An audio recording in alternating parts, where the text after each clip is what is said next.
এই হচ্ছে আমার মুকুট সিরিজের ২ নম্বর মুকুট। মুকুট সিরিজ বললাম তার কারণ আমার কখন কি কাজ করতে ভালো লাগে আমি নিজেও জানি না। কিছুদিন ক্লে জুয়েলারি বানিয়ে আমি একটু বোর হয়ে গেছি, তো আমার ইচ্ছে করছে এখন একটু অন্য কাজ করতে। অন্য কাজ বলতে মুকুট বানাতে ভীষণ ভালো লাগছে। আমি নিজেও জানি না আর কতগুলো মুকুট বানানোর পর আমি আবার বোর হয়ে যাব।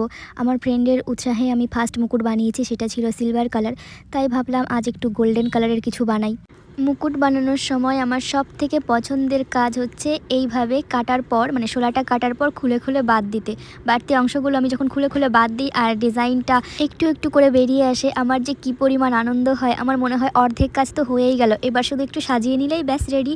হ্যাঁ, এটা ঠিক, মুকুট বানানোর সময় সবচেয়ে কঠিন কাজ কিন্তু আর্ট আর এই বেসটাকে ঠিকঠাকভাবে রেডি করা। অনেক সময় বেস রেডি করতে গিয়ে কিন্তু ভেঙেও যায়, তো অনেকটা সাবধানেই কাজ করতে হয়। কিন্তু যখন সাজানোর পালাটা আসে, একটু একটু করে আমি ডিজাইন ফুটিয়ে তুলি, তখন যে পরিমাণ আনন্দ হয়, অর্ধেক যখন রেডি হয়ে যায় তখন থেকেই আমি মাথায় পরে দেখতে শুরু করি যে কেমন লাগছে দেখতে, মাথায় পড়লে কেমন লাগবে। আমি মাকে দেখাই, আমার বোনকে দেখাই, মানে একটা আলাদাই আনন্দ হয়। যখন সম্পূর্ণ রেডি হয়ে যায় তখন মনে হয় আজকের কাজটা বেশি ভালো হয়েছে কালকের তুলনায়। তারপর যখন দুটোকে একসঙ্গে কম্পেয়ার করি তখন মনে হয় দুটোর মতন সুন্দর।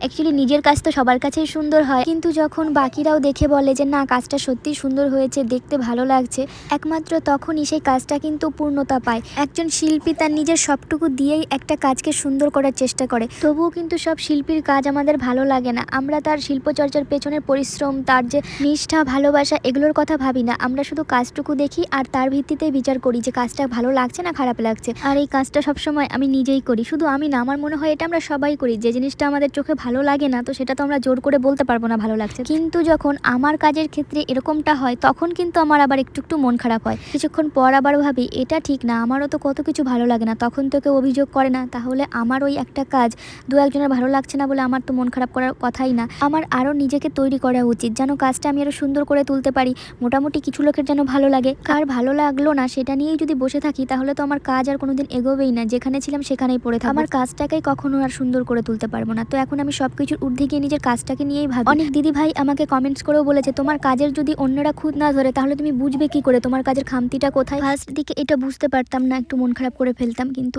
এখন আমি খুব ভালোভাবে এই কমেন্টসগুলো থেকে আমি শিক্ষা নিই। আমি বুঝতে পারি যে আমার অনেক কিছু খামতি আছে, সেগুলো আমাকে এখান থেকেই শিখতে হবে। এমন অনেকেই আমার কাজ দেখে যারা আমার ভালোর জন্যই আমাকে আমার ভুলটা ধরিয়ে দেয়, আর এটাই আমার সব থেকে বড় পাওয়া। তোমরা আমার কাজটা দেখছো, আমাকে ভালোবাসছো, আবার আমার কোথাও খামতি থাকলে সেটাও আমাকে ধরিয়ে দিচ্ছ। আমি জানিও না যে আমি এতটা ভালোবাসার যোগ্য কিনা, কিন্তু তোমাদের সাপোর্টেই আমি রোজ একটু একটু করে সামনের দিকে এগিয়ে যাওয়ার অনুপ্রেরণা পাই। তোমরাই আমার সব থেকে বড় শক্তি, যারা আমার কাজ দেখো, আমাকে ভালোবাসো, আমাকে সাপোর্ট করো।